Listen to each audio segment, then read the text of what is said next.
What is up, everybody? Welcome back to Chase's Sports News. I am your host, Chase Coburn, here today, this afternoon, and then later this evening. We got two incredible matchups that are going to set up the Super Bowl in Santa Clara on February 8th. The AFC Championship, where New England travels to Denver, and then the NFC Championship, where the Los Angeles Rams travel to Seattle to face the Seahawks. 4 teams left, and we're going to find out the 2 that will remain for the next 2 weeks later here today. Let's not waste any time. We're going to make our quick predictions, and as we have throughout the entire bracket, we started on the far end with the wild card round, then the divisional, and now we're here in the conference championships. We're going to use this bracket just as a nice visual for everybody.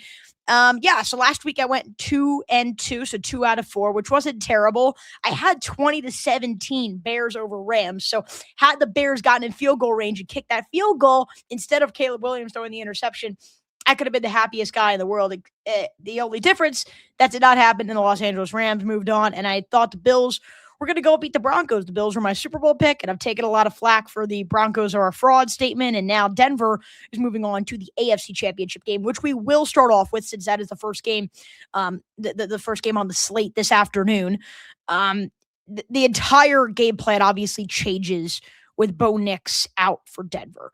I don't want to count out the Broncos. It feels like everybody wrote them off when we found out the quarterback Bo Nix was injured. But then in my mind, I try to process, I have Bo Nix probably the 15th, the 16th best quarterback in the NFL, something like that. Is that unreasonable? I don't know. We're going to make a huge list in the offseason. But for me, I feel like that sounds about right. Maybe on the high end, 12 or 13. So is the 12th or 13th or even 16th or 15th best quarterback in the NFL going to make that much of a difference? Now, I understand Jarrett Stidham to Bo Nix is obviously a huge separation, but when you're not an elite echelon quarterback and you're not that valuable, your team should still find a way to win, and that is why New England is only a 4.5-point favorite here on the road. I think where Denver kind of has the advantage is actually having Jarrett Stidham. They know what they have in Jarrett Stidham. New England doesn't. Right? Obviously, Jarrett Stidham coming in, we haven't seen him throw a pass in 2 years. We expect him to have his limitations. We don't think he's going to come out there and play like a star, and he probably won't. But Denver is the only team in the NFL that really knows what he is capable of. And so they're the only team in the NFL that can actually know how to game plan for him and what the opposing game plan would be to stop him. I'm not saying it would be better to have Jarrett Stidham than Bo Nix. But with Bo Nix, New England has film on him. They know how to study him. They know how to possibly exploit him. What has Mike Vrabel and the staff been watching this week? And could Denver benefit from the lack of attention and the lack of passes and attempts and usage we've seen from Jarrett Stidham over the past 2-3 years, let alone over the past year? He hasn't attempted a pass in over 2 years. I also think there's the element of Denver could force turnovers. They could create pressure on the quarterback. That is where May in this offense has struggled. Drake May had a few of those fumbles against Houston. A few of them he was able to pick up. But a lot of people forget if those fumbles are recovered, maybe for as bad as CJ Stroud played, maybe Houston's in the AFC Championship right now playing Denver. So I think it's very possible that Denver could come in knowing their game plan, understanding their game plan, and understanding Stidham's limitations and playing away from his weaknesses and playing with his strengths and finding a way to just muck the game up, make it defensive, and go and win the football game. That, for me, is possible. With that said, I'm still going to pick New England. And frankly, for as much of a quote-unquote hater, which I don't hate the Broncos, it was just a take I had, but for as much as a quote-unquote hater I've been called for Denver, and as much as I've doubted their successes this year, if J.K. Dobbins is on the field, that changes everything. And we found out a few days ago that Dobbins will not play. We know the practice window opened, but he was not able to participate. I feel like Dobbins changes the whole game, and that was part of the reason why I wasn't high on this team going into the playoffs, is because of their lack of ability to run the football. I didn't put that in the Instagram reel that got millions of views, but that was on our full NFL Hot Takes video. That without J.K. Dobbins, the rushing game, nothing's materialized with R.J. Harvey. If Dobbins was in this game, I've seen running backs like James Cook and like Derrick Henry. I've seen how they've been able to run on this offense. I don't think R.J. Harvey is capable of that. If Harvey has a great game, the entire complexion changes. But I feel like to be able to run the ball effectively for this Denver team, they're going to need J.K. Dobbins in the lineup, and he is not in the lineup. And so if I don't trust a rushing game, am I really going to go and pick Jarrett Stidham to make the plays? I personally can't do that, especially when you have the MVP runner-up in my eyes, or maybe the MVP on the other side. I know it's been the easy schedule and everything for both of these teams, honestly. Both of these teams haven't been quote unquote as battle tested as usually two teams in the AFC Championship are, but that's the reality we live in. I'm going to pick the New England Patriots to win this game. My score prediction, 22-16, I'll say. I think it's going to be a lot of field goals. But I think the Patriots are going to win because I just think they have more playmakers. Denver has a clear path. Force some turnovers, play a defensive game. But if the Patriots score, I don't even have them scoring more than 24 25. But if they score more than 24 25 points, I can't see Jarrett Stidham and this offense keeping up again unless they get those turnovers or defensive touchdowns or special teams touchdowns or something along those lines.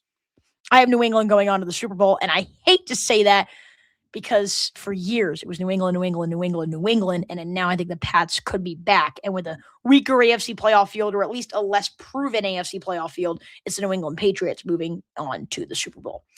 And on the NFC side, it's the Los Angeles Rams and the Seattle Seahawks. This is going to be a fantastic game. I'm looking forward to this game more than I am the AFC Championship, just because I think there are more playmakers on both sides. I think there are a lot more storylines, a lot greater anticipation, and the matchups, the two that we saw between Seattle and Los Angeles earlier this regular season, I mean, those were outstanding. Those lived up to expectations. They exceeded expectations, especially game number 2 in Seattle, where the Rams blew a 16-point lead in the fourth quarter. Game went to overtime. There was a lot of chaos that was ensuing that night. That was another fantastic game. There are a few things I think the Rams could do really well. They have the better quarterback in this game, and oftentimes it's a quarterback's game. Matthew Stafford, I don't think has played really well in the playoffs, and frankly, this Rams team as a whole, I don't think has played really well. They've kind of just won these ugly games, but sometimes it's how you win in the playoffs. Look at Patrick Mahomes and the Chiefs a few years ago. They were never really a great team. They were just barely surviving and advancing, and you look up and they're in the Super Bowl.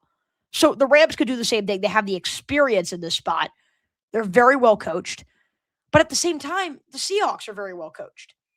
And the one thing that's leaning me, and I'll tell you right now, towards Seattle moving on to the Super Bowl, is that I saw these two matchups, and the Rams need the Seahawks to turn the football over. And that has been Seattle's weakness. They have one of the worst turnover differentials in the NFL. Forget of postseason teams, just period. One of the worst turnover differentials in the National Football League.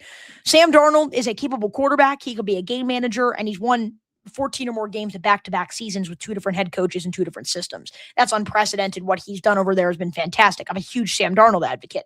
But at the same time, I understand it is more likely he can make mistakes than Sam Darnold.